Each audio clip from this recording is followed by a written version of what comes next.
জি sir, আমার বাবা একজন সাধারণ নাপিত ছিলেন। কিরে নাপিতের বলা, এরকম তারা হোরা করে বৃষ্টির মধ্যে ছাতি ছাড়া কই যাইতেছ? আমার নাম হইতেছে রাজা। আপনি আমার নাম ধরে ডাকলে মানে খুশি হন।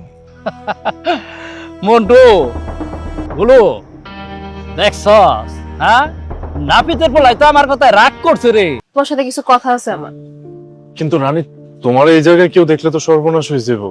তোমার বাপ যদি জানতে পারে তুমি আমার সাথে দেখা করতে আসছো, তাহলে তো তোমার আস্ত রাখবো না।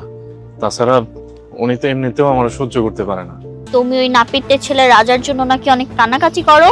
রে বাবা, আমি তো ভয় পেয়েছি। হ্যাঁ, এই মন্টু তুই ভয় পাস নাই? আর ওর বোন সুমি রে, মুখ সামলায় কথা কোন সাইফুল ভাই। সেই তোর ভাইয়ের মতো নাপিতের বাচ্চা যদি এই দেশের ম্যাজিস্ট্রেট হয়, তাহলে আমার কি হওয়া উচিত? এই দেশের প্রধানমন্ত্রী। হ্যাঁ, আমি দরকার পড়লে মানুষের বাসায় কাম ছাড়ুম না, তোরা আবার পরীক্ষা দাও। তুই আমি ফেল করে রে মা, আমি পাস করছি মা, আমি পাস করছি।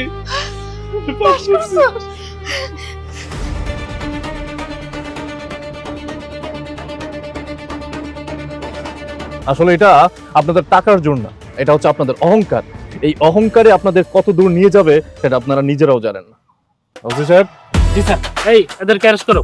বাবা বাবা